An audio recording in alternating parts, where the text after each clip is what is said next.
Hey everybody, Scott Marsh here, and welcome to another segment of All Things Music. We're very excited to have today's guest, Mr. Chris Hovan. I've known Chris for, we were talking about 15 years now. We were introduced through a mutual friend, and we've had a good friendship the whole time. We clicked right away, and we often hang and talk, so I'm very glad to have him on. I'm going to tell you a little bit about Chris and who he is. So some of the things that he's done over the past several years, for about 20 years or so, he's been reviewing CDs for allaboutjazz.com, Downbeat, Jazz Magazine. He has written liner notes for Crisscross, Sharp 9, Water Music, Mighty Quinn, some of the labels that he's written for. He's also done concert reviews for All About Jazz and Downbeat. He's also a voting member of the Critics Poll for the Downbeat Jazz Magazine, the annual Critics Poll that they put out. And he also is a jazz photographer. He has some killing photos that you can check out on allaboutjazz.com. Also over at his website, which is cahovan.com. That's CAHOVAN.com. And today we're going to have Chris talking about recorded jazz. And in particularly about the recording itself, a little bit about the playing, but mostly about the recordings. So Chris, thanks so much for being on. We truly appreciate it. Share your wealth of knowledge with everyone out here. So we're going to dig right in. Also, I wanted to mention too that Chris is an accomplished percussionist, from anything from drum set, which is right over here to my left, to all kinds of hand percussion and things like that. But we're going to jump right in here with recorded jazz, and I'm going to ask you the tough question right off the bat, Chris. What makes a great jazz recording great?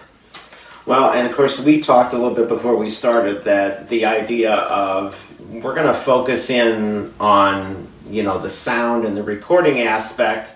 Obviously, the performance has to be solid as well, it's like you got to have the two together. So we're going to focus on that, but also you can't really weed out that the performances are obviously important. We're going to kind of assume that the performances are at the highest level. Yes, exactly. Okay, go ahead. So I kind of, when I'm looking at jazz recording, I feel it's kind of the opposite of what you would consider when you're looking at, let's say, like classical recording. Okay.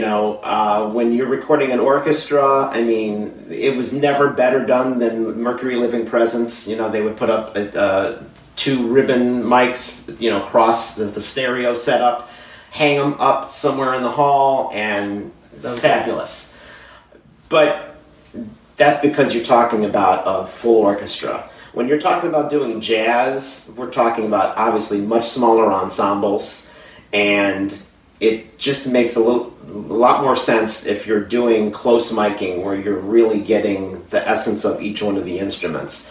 And a lot of times I'm really into audiophile stuff and stereo and so forth, and a lot of times people will say, the whole goal of this is we want to make it to sound like it does in person. And I say, God forbid, I would not want my recordings to sound like, I can't tell you how at concerts where you go, oh my gosh, the bass is too much, this is distorted, that's distorted. Now again, this is different from talking about a classical performance. Obviously you go to Severance Hall, it sounds wonderful. But I'm talking about jazz that's mic'd and amplified. There's a lot of variables there. Yeah, I don't want my record to sound like that.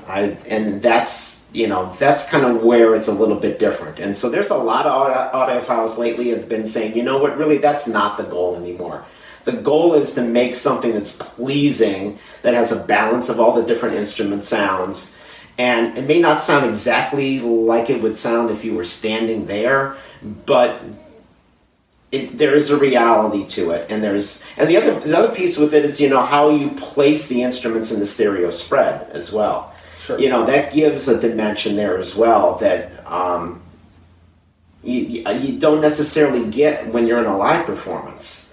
It really, when you're in a live performance, the music just kind of all coming at you. There's a little bit of perception if the drummer's on the right side where you're maybe getting a little bit more, but really on the whole it's coming right at you. Good recordings, I feel, put things in the stereo space where you really get a sense of where things are in the room, how far back things are, how close they are.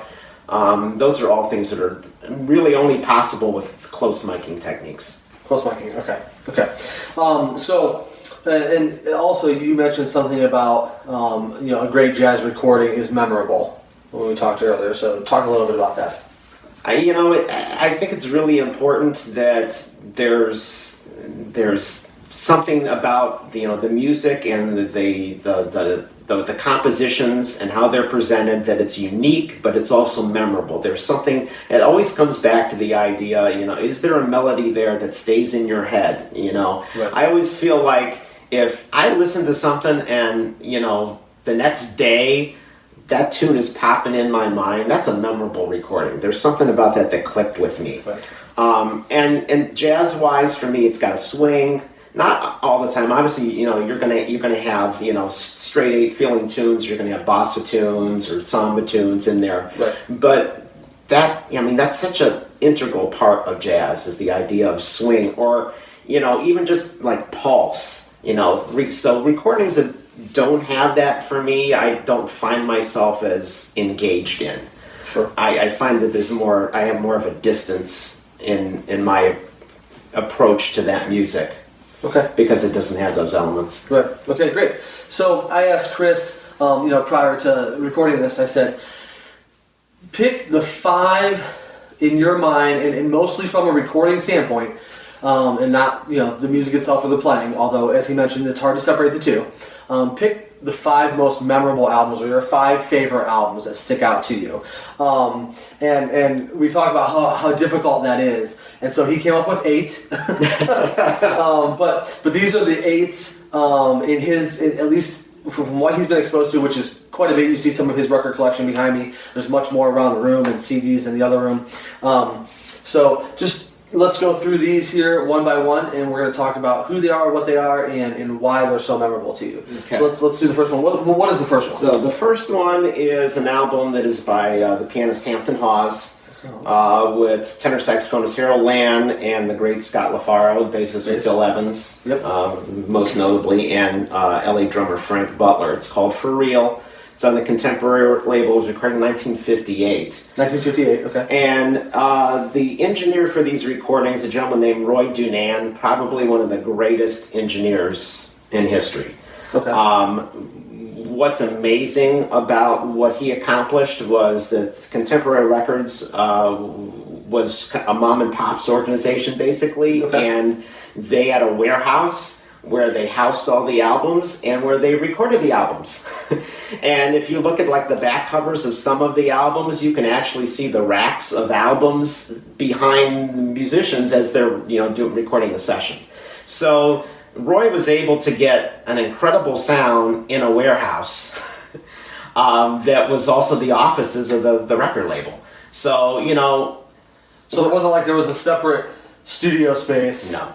It was just all one space. All one space. And, I know we're going to talk a little bit later about, some ideas for people that are, maybe recording on a shoestring and so forth. It is very possible, because that's how this label operated for years and years. Okay. And certainly among jazz folks in the know and audiophiles, Roy Dunan's recordings on Contemporary are some of the best. All the things that I talked about earlier about close mic placement and natural sounding instruments. Being a drummer, I'm very picky with drum sounds. The drums are just very naturally rendered. There's no trying to muffle things or cover things up. I mean, it's just very natural. The drummer Shelly Mann was one of the main drummers that would be on Contemporary. Some of the best recorded drum sounds. So, cool. To pick one, not very easy. The whole label, there's a bunch of great things going on, but this is probably one of Hampton Hawes' best recordings. Harold Land, just fantastic player, and as we talked, LaFaro with Bill Evans, just a master, and Frank Butler, one of the unsung drummers really of the LA scene. So just top notch all the way around. Okay, so again, that's Hampton Hawes, For Real on Contemporary Records. 1958. 1958. Okay. All right. Let's go to the next one. When I was looking over and trying to come up with a list, I thought, well, you know what? I could just make it could be just all Blue Note recordings. Right. And for two reasons. Number one, because I don't think there is a label in recorded jazz that had the consistency the Blue Note did. And if you can find a bad Blue Note album, let me know about it, because I haven't really found one yet. So that's something to talk about as far as consistency on the record. So consistency from beginning to end of sound, as far as there's not certain tunes or certain parts of the song that sound uncharacteristically like the rest. Right. Well, and then also just consistency from album to album. Sure. I mean, just strength there, and it really has to do with Alfred Lyon, who of course was running the label. I mean, he knew what he liked. In fact, I have kind of a quick story that goes along with that. Some folks may be familiar with Tina Brooks, who was on Blue Note. His brother Bubba Brooks was also a saxophonist. They were both saxophonists. I knew Bubba for many years. He used to play with Bill Doggett's combo, and so he told me a lot of stories from his brother Tina. And one of the ones that sticks out is that, Alfred Lyon would sit in the booth at Rudy Van Gelder's, and mentioning now, too, really the other key piece, the Blue Note, is Rudy Van Gelder. And if things were not going well, Alfred would come right out into the studio, and he was a German immigrant, and he would say, "It's not schwinging, it needs to schwing." Right. And so, that was an important part of how he led the label. He knew when it wasn't working. He wasn't a musician, but he knew when it was happening and when it wasn't. Sure. So, if I had to pick one Blue Note from not only a performance, but Rudy Van Gelder, superb job, it had to be Larry Young Unity from 1965, featuring Woody Shaw and Joe Henderson and Elvin Jones. Larry Young, one of the great organ players. There's not any fat here. It is just pure prime rib. Right.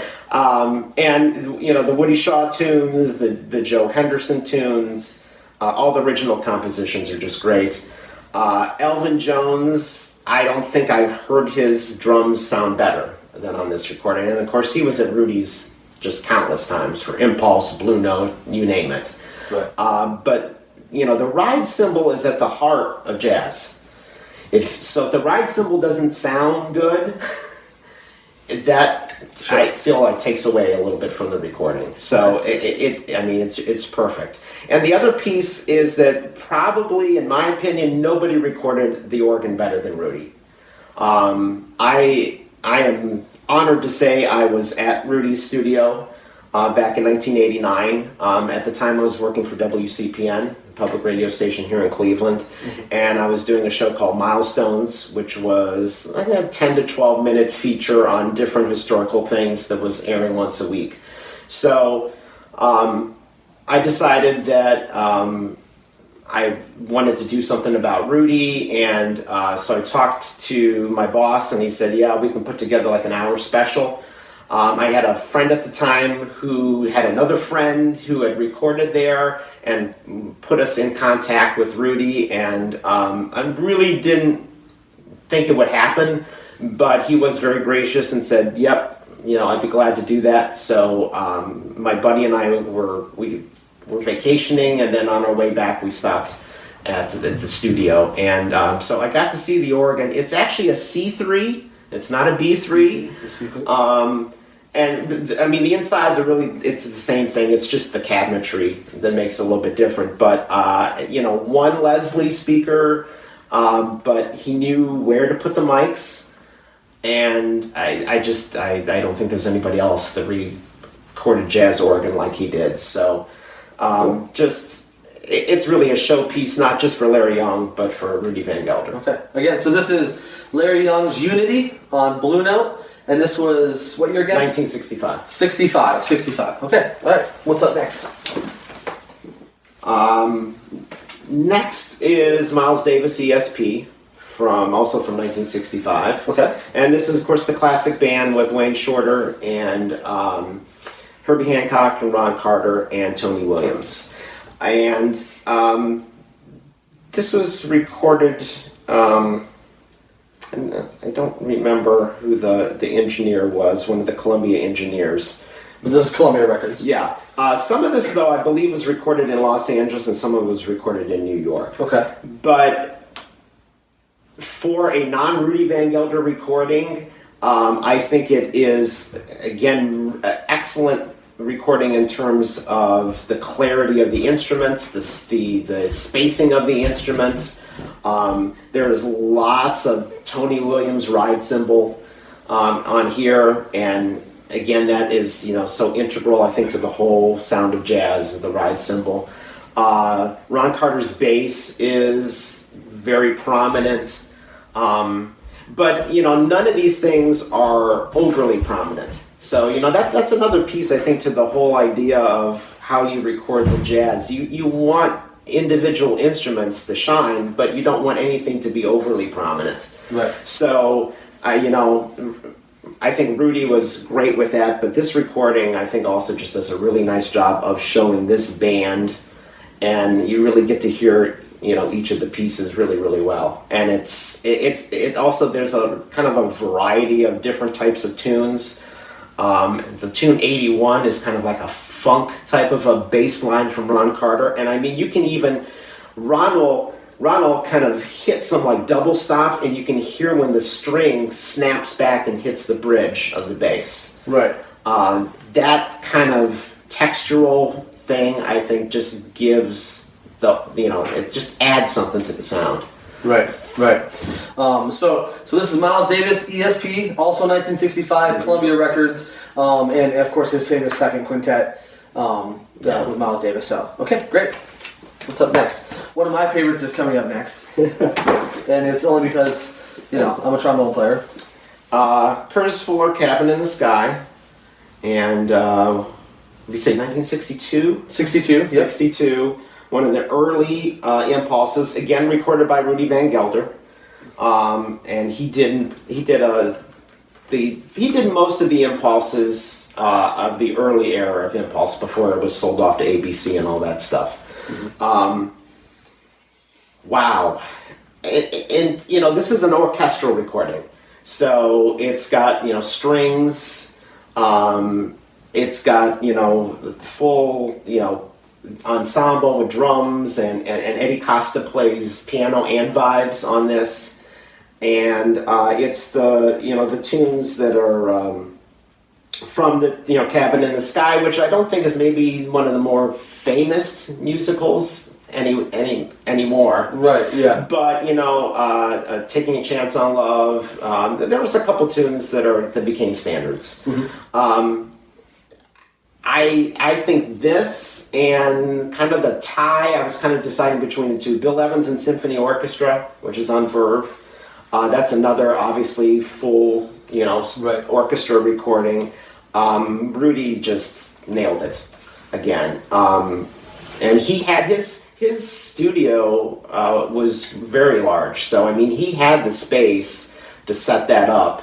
Right. And do it correctly. And we were talking a little bit before we started how there's something again about the textures of the different sounds, and like I mentioned, the strings slapping the neck of the bass. Right. On here, when the bass trombones, you get kind of that blat sound from the bass trombone. I mean, it's just so prominent when the trumpets put their mutes in and they hit you can hear that sizzle to those high notes of right. muted trumpet.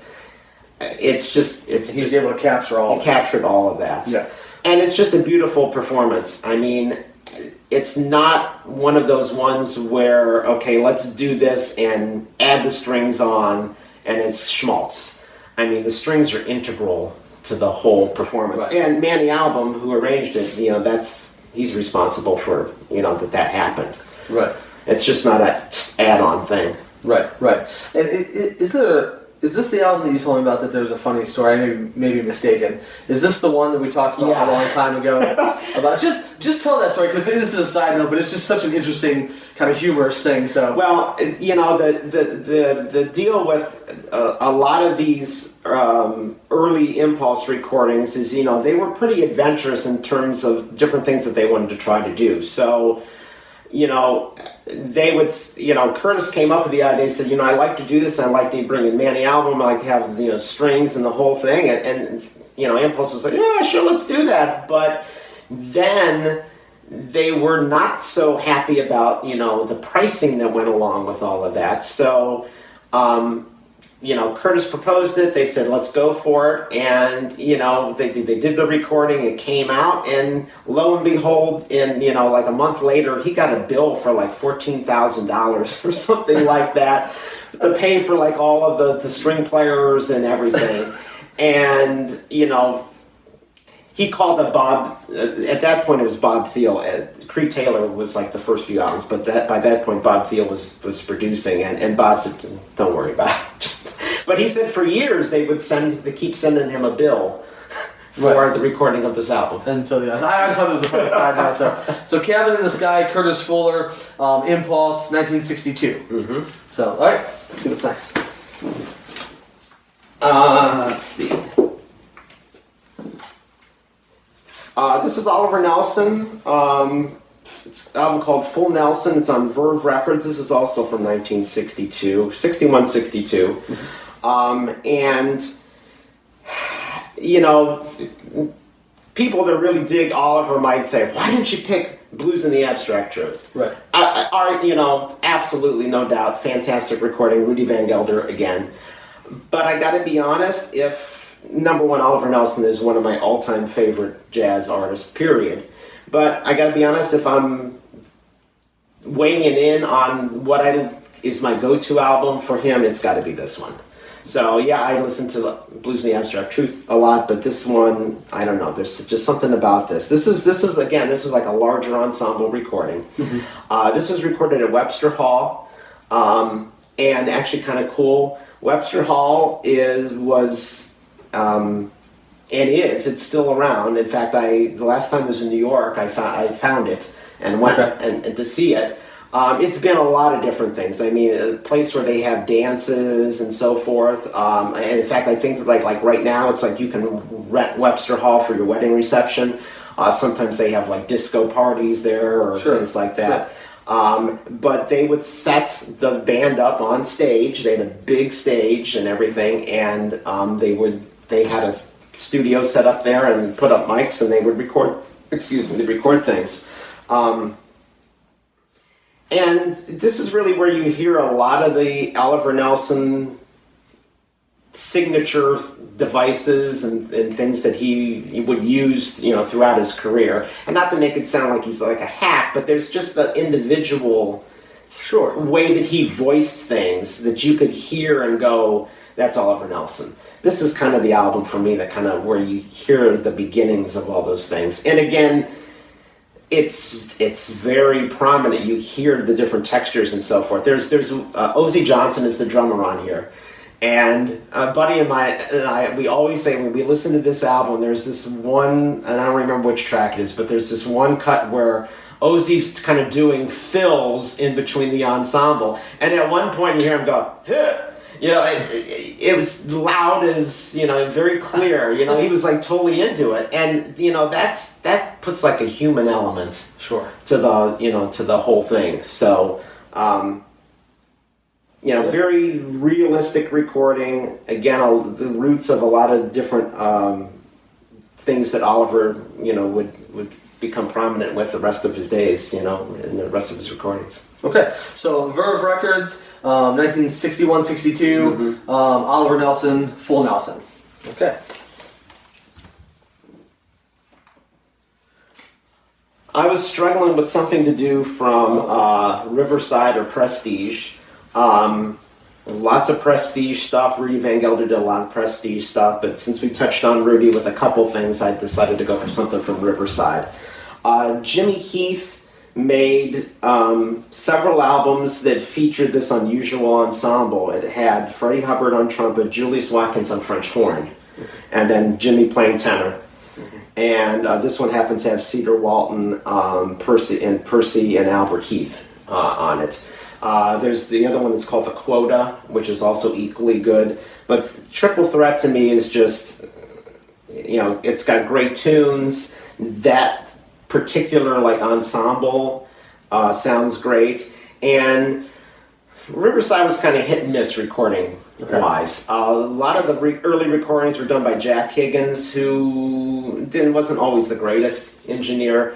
And then kind of the middle section of Riverside, Ray Fowler started to do the recording. So this is one of Ray's best. And I don't know if maybe he was listening to other guys by that point and was kind of going, maybe I want to get a little bit more like that. But this is very close to like a Roy Dunan or a Rudy type of sound, and that the individual instruments are very prominent, but in a pleasing mix and a nice balance.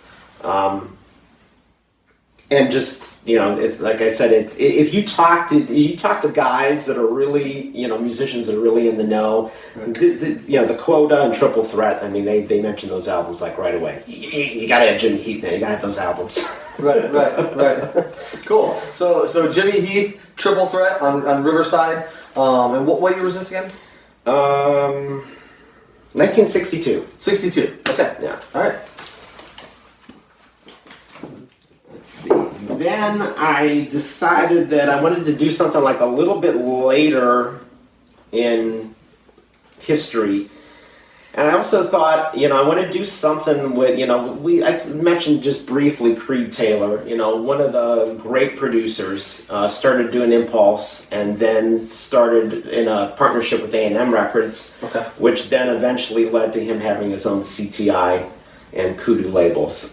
He worked with Rudy Van Gelder consistently through those recordings.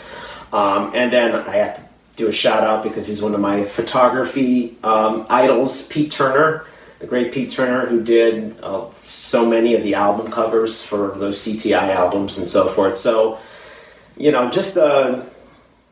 there's something to be said about, when you find like a stable of people that you work with consistently and you get a look and you get a sound for a product. And that was Creed's, kind of gift musically. So I love the beginning A&M CTI stuff, but this one has to be my favorite of all of them. It's an album by Nat Adderley. It's from 1968. It's called Calling Out Loud, done by Rudy Van Gelder. This is only one of 2 albums for A&M CTI where they used like this silver, like metallic for cover. There's a Walter Wanderley album as well that also uses the metallic cover like this, and it's just a great. We'll pause 1 second so we can until the phone stops right then. Of all. That's okay. And of course, this is live, folks, so we're not going to do a whole lot of editing here, so just bear with us for just a second. Okay, yeah. We think we're good. All right, so go ahead. Okay. So, William Fisher is the arranger. He did 1 or 2 of his own albums, kind of an obscure guy, but he was around in the late 60s, early 70s. Very individualistic approach to arranging, and this is kind of it's a small ensemble. It's not like a large group. There's stuff with like alto flutes and so forth, and it's Joe Zawinul compositions and Nat's compositions. Okay.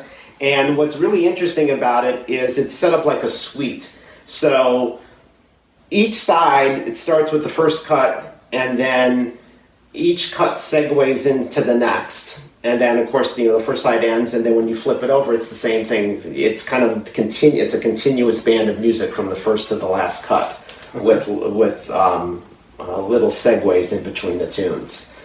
Cool. And to me, it's just like a total package between the arranging, Rudy doing the engineering. I love the cover. And it really has some of, I think, Nat's best work. Everybody talks about Cannonball, and right. Rightfully. Sure. But Nat just had his own sound. And there's even some stuff where he adds a baritone attachment to his trumpet, which was kind of more popular back then on saxes. Like Rusty Bryan, different guys would, or Sonny, Eddie Harris would attach this electronic device. He does it on some of the cuts with his trumpet, and quite honestly, I think it lends itself much better to trumpet than it does sax. Sax, when you add it on the sax, it's a little bit more dated sounding to me, but this does not sound dated to me. It's very fresh.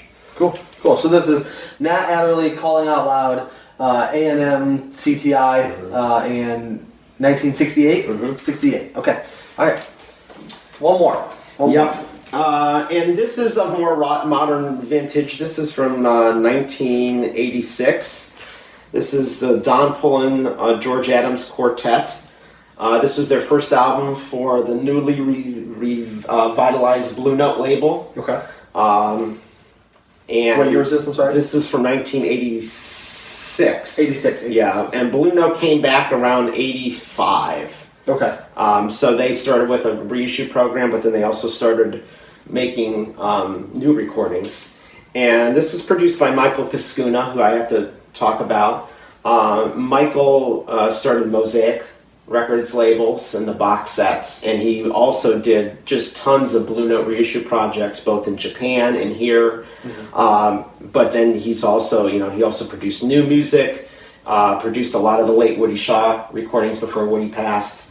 And this band was probably, actually, if I think about the 80s and I think about jazz, I think of two bands. I think about this band and I think of the Tony Williams Quintet with, Wallace Roney and Billy Pierce and Mulgrew.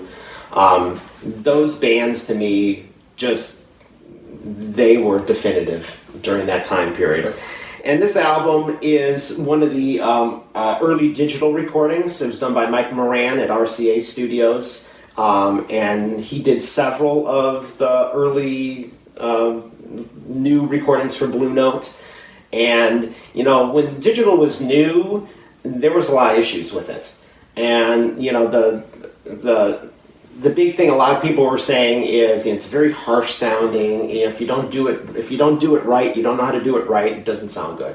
So, and even Rudy, some of his early digital stuff is not very pleasant to listen to. But it's new technology. You have to work out the kinks. Moran, I just thought did a great job because it has the clarity of digital, but it has the warmth of analog.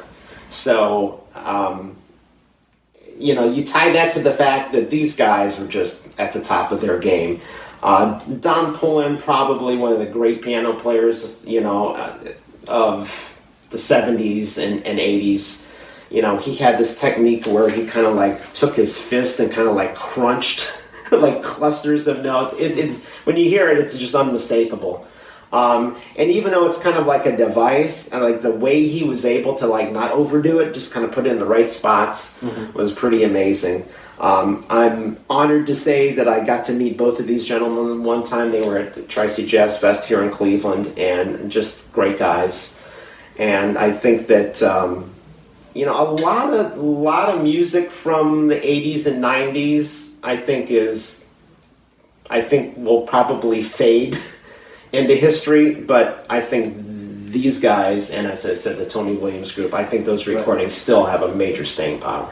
Okay, great. So this is, again, Don Pullen and George Adams Quartet. Breakthrough is the name of the album on Blue Note, or the new Blue Note, 1986. Right, 1986. Okay, great. Okay, so those are, as we said, albums kind of all time. Chris's kind of ones that stick out in his mind being the best recorded albums of some of the all time. So the next question I asked Chris and I wanted him to talk about today was, and now this even gets harder. I mentioned before that how hard it is to just pick a few albums, right, of all time. This part is even harder. Is pick 3 albums that have come out in the last 3 years that really stand out to you. And we'll talk about here why. And as Chris struggled to do 5 and gave me 8 of the albums, he struggled to do 3, and we're going to do 5. But this is fine. So we're going to talk about 5 albums that have come out in the last 3 years that he really feels are at the forefront of recorded jazz. So let's go ahead and start with these. The first one I'm going to start with is Dave Stryker's 8-track. And I've been a fan of Stryker for a long, long time. He used to do recordings for the Steeplechase label out of Denmark, and just, I mean, one great album after another. And he kind of personifies something we're going to talk about later about the idea of, you know, if you're recording regularly and you come up with an album like once a year or so, you got to change it up. You know, you got to change up, like, you know, your approach, the ensemble sizes, the textures, the combinations of instruments, and nobody does that better than Dave Stryker. I mean, if you look at his discography, he's got a little bit of everything. You know, his famous stuff is he does the Shades of Miles project, where he has a large ensemble, and, you know, it touches on, you know, like In a Silent Way and Bitches Brew, and you hear those shades in the recording. Blue to the Bone is another project he's done where it's like more of a funky soul R&B based thing. So he really personifies to me, and I know we're talking from a recording aspect, but I just got to say, because he really personifies for me somebody that really shapes the legacy of his recordings. You know, it's not like, oh, it's another Dave Stryker album, big deal. I mean, it says something. And this one is really cool. It's got Stefan Harris on vibes, Jared Gold on organ, and McClenty Hunter on drums, which is kind of a unique ensemble. And then the whole idea of the 8-track thing is that, you know, he talks about in the liner notes how it's pop songs from the 70s, 80s. And he talks about how, you know, a lot of them were things that he had on 8-track in his van, you know, back when he was, you know, a teenager. Yeah. So, you know, Wichita Lineman's on here.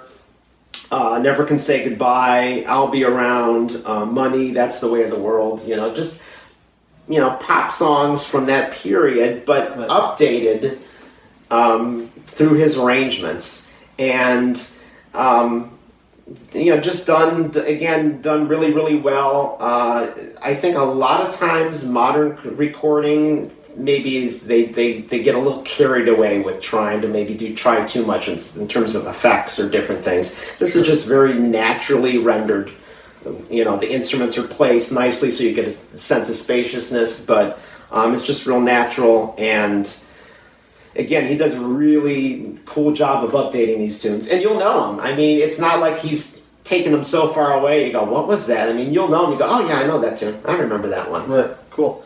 So Dave Stryker, 8-track. What label is this? It's his own label called Strike Zone. Okay, so Strike Zone is the label, and this is from 2014. 2014. Okay, all right. Let's see what's next. This is my buddy Walt Weiskopf. Walt Weiskopf. And I, with some honor, say that I've known Walt for a while, and have hung out with him, and he's just a great guy. His kind of the thing that I got in with him is that he did a whole series of albums for the Crisscross label, and it predominantly features his writing, and he's just a fantastic writer. I think the past, 6 years or so, he's been working with Steely Dan. Okay. So he's in the horn section for Steely Dan, and you know, I think that's given him a new kind of look at his music. So in a way, it's kind of, you know, you would think, oh, maybe that, you know, that's something jazziest of gigs, but it just adds another side, I think, to his musical personality. Sure. This is, he's been working out for the Positone label for a little bit. And this was, I believe this was his first one. It's called Overdrive.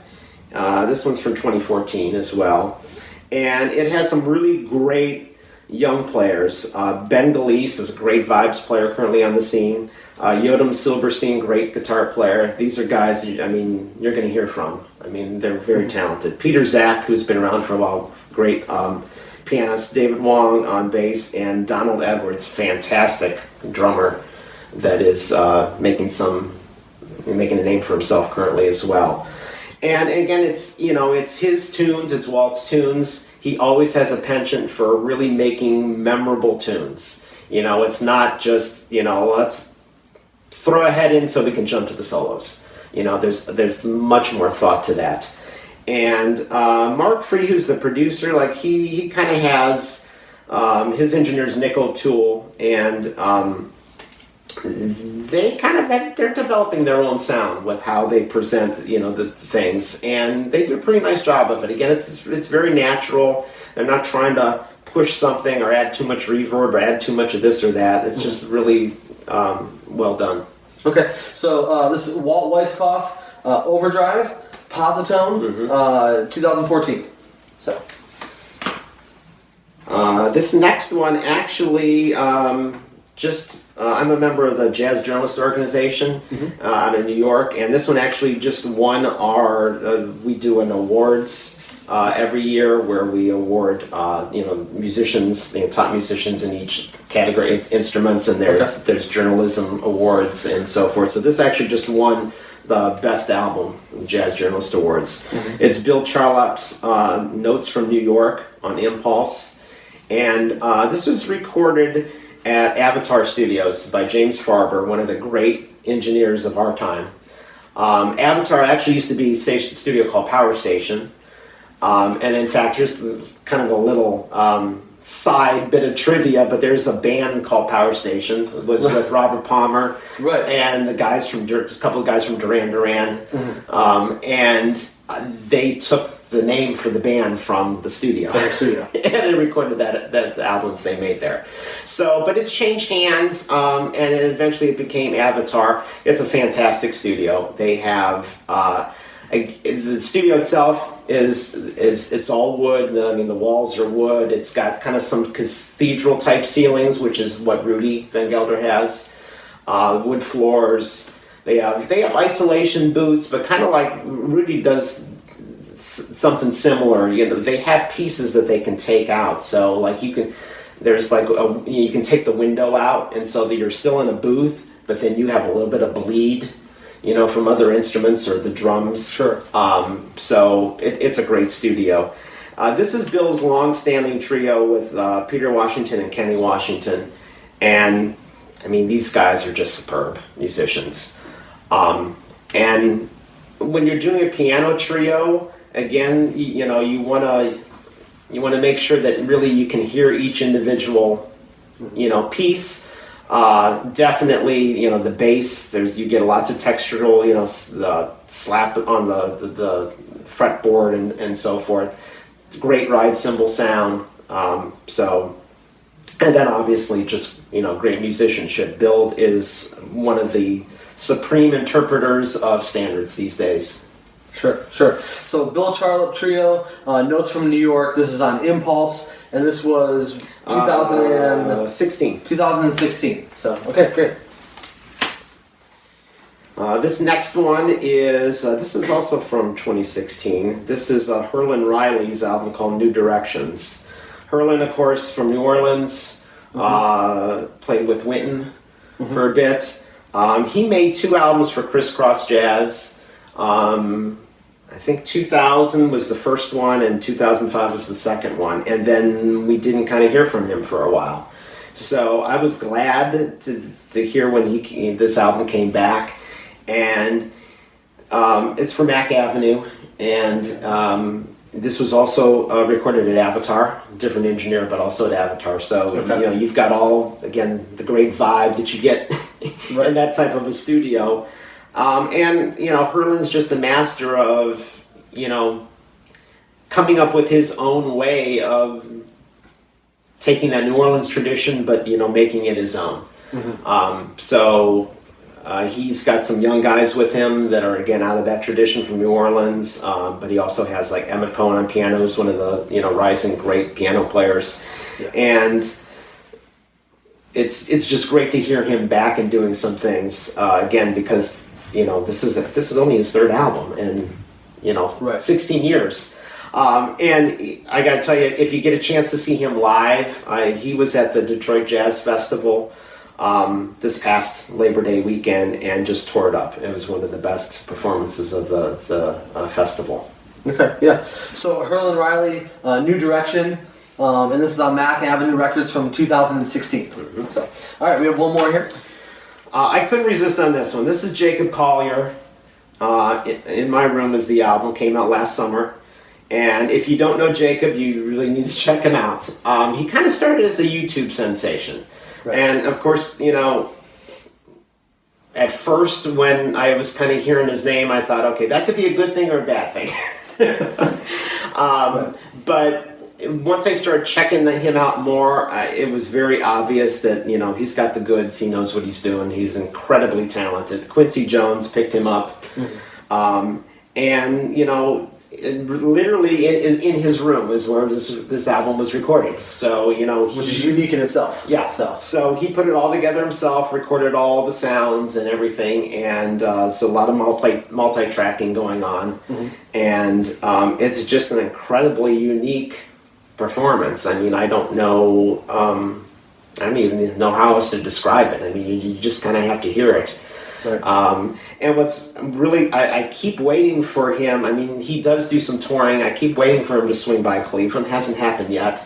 But I do know from some of the things I've seen on YouTube and so forth that, like, he actually even performance, like, he has a lot of things like loops set up and different things. Right. Where he is even live being able to recreate some of these things. Yeah, I saw a clip of him on Harry Connick Jr.'s show doing this stuff. Which was really cool to see him do it live.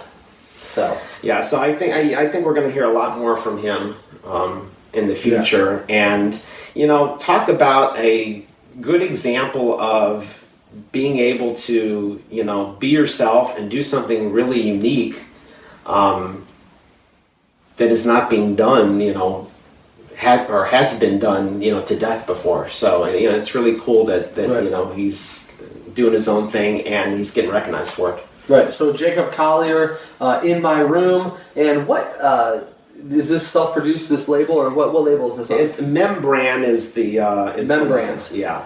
Okay. And it's from last 2016. 2016. Okay. Mm-hmm. All right. So those are Chris's, you know, most memorable albums for the past 3 years.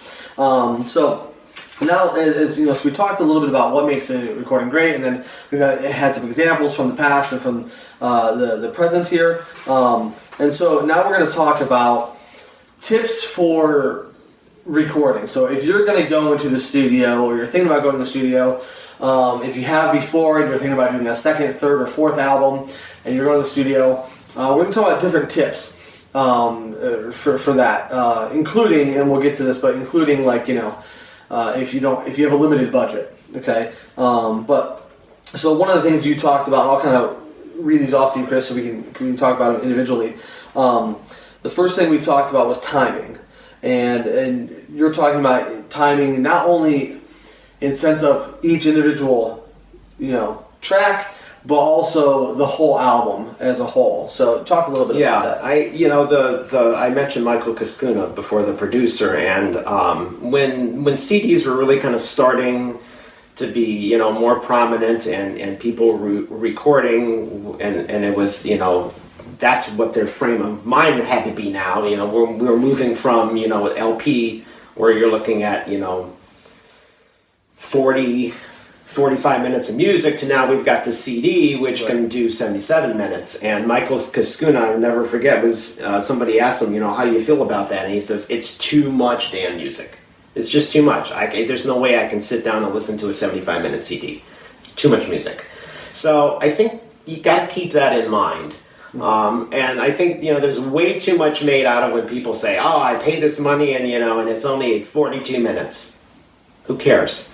You know, I mean, it's kind of like, you know, if does it really matter? You know, if I order creme brulee, does it really matter if the ramekin's this big or it's this big? It really doesn't matter to me as long as it tastes good. Right. So it's kind of the same thing with that. I think that, you know, you got to be mindful of that. And if it's on the short side, it's on the short side. If you say and mean what you put out there and it's 42 minutes, great. But I think that's something to be mindful of, because I kind of tend to be the same way. You know, after about an hour, my attention starts to wander. Right. Now, on the flip side, you know, I mentioned Walt Weiskopf's album on Positone. That label tends to be, they like to kind of program for airplay. So I find that sometimes a distraction, when we're talking about 4-minute, 5-minute tunes, because jazz just, to me, doesn't always lend itself to that. If you're really consciously, if you do the performance and that's what it turns out to be, it's that length, great. But like it seems to me more like they're focusing on, okay, well, we're watching the clock here, and when it gets to be about 5-6 minutes, I'm in the control and I'm going to cue you. You can wrap it up. That to me is a little forced. So I think to let a performance do its thing. If it turns out to be 4 minutes, great. If it's 8, if it's 9, but kind of let it breathe and do its own thing. Right. So timing is on individual tracks and making sure that don't spend too much time focused on the length of the track. Let the music take care of that. Yeah. And the overall album, be a little bit conscious about the overall album length though. Don't try to put together a 75-minute long album, because again, you're presenting a suite without continue. Yeah. You're presenting a whole package, not just individual signals. And what's that saying? Less is more. Right. Less is often more. So, okay. And then we talked about, and you mentioned this a couple times throughout this conversation, but when you pick your recording engineer and you pick your studio, whether you have a good amount of money or you're on a very tight budget, about making sure that the engineer keeps the instruments natural.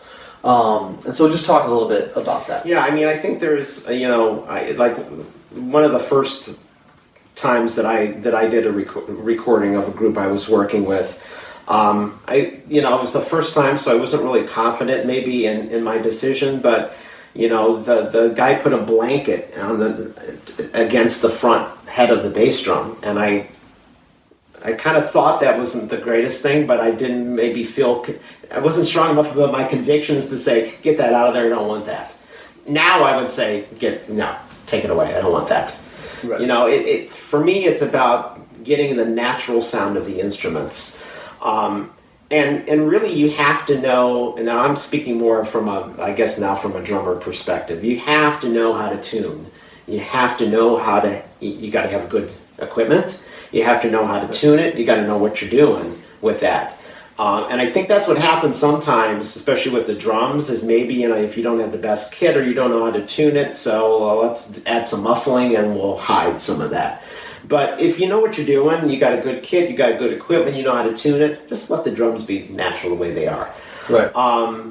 There was a whole thing for back in the 80s, 90s about, bass direct, where they would plug the bass right into the board, and it was not the best way to do it, I don't think, and fortunately I think they saw the light, and so that's not really an issue these days. Mm-hmm. But, the idea of, put a mic by the bass. That's the natural sound you're going to have. Right. So I think just keeping it simple. I think, again, if you just keep it simple and get the natural sounds, that's what jazz is. It's a total different thing from when making a pop recording, where you're going to have click track and you're going to have maybe noise gates on the drums and all that stuff. Right. It's totally different. Just let it be natural. Right. And in this digital world, trying to make it sound as analog as possible, but keeping those natural sounds, it has more of that warmth and more of that human element. Yeah. It seems like. So yeah. So keep it natural. Obviously, if you're doing something specific with, some kind of electronic music or something, then obviously. But and then we talked about, this is a big one for me personally, both at live shows and on albums, is texture. And what I always mean by that is we talked a little bit about this, about ensemble size can be one thing. Obviously if you're making one album, you probably are not going to change ensemble size too much. But different textures of people playing different instruments, or changing from acoustic bass to electric, doing different things. Just talk about that, just to, and how that keeps it kind of fresh. Yeah, and I want to name a couple good examples of that. A couple guys that I think are really great at doing that. One is Steve Davis, the trombone player. Yeah, Steve D. He does that. In fact, he has a new album that'll be coming out on Smoke Sessions in June, and he's got Steve Wilson on there, who's playing like flute on some of the tracks. He plays alto, and that just gives it a totally different texture. He also actually, I misspoke. It's Jimmy Green. It's not. Okay. It's not Steve Wilson. It's Jimmy Green.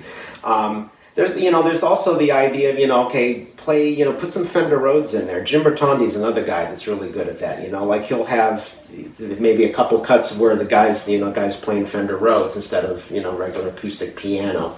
Right. It just gives it a different feel, a different vibe. And speaking of feels, that's the other thing. You can pick the tunes that are going to give a variety of feels and grooves and tempos and so forth. Right. That really, it's kind of like watching a movie. When you're watching a movie, if the whole movie is a car chase, it's not going to keep your attention. Right. You get the character development, and then you start caring about the characters, and then maybe like in the middle there's a car chase, and then you come back down.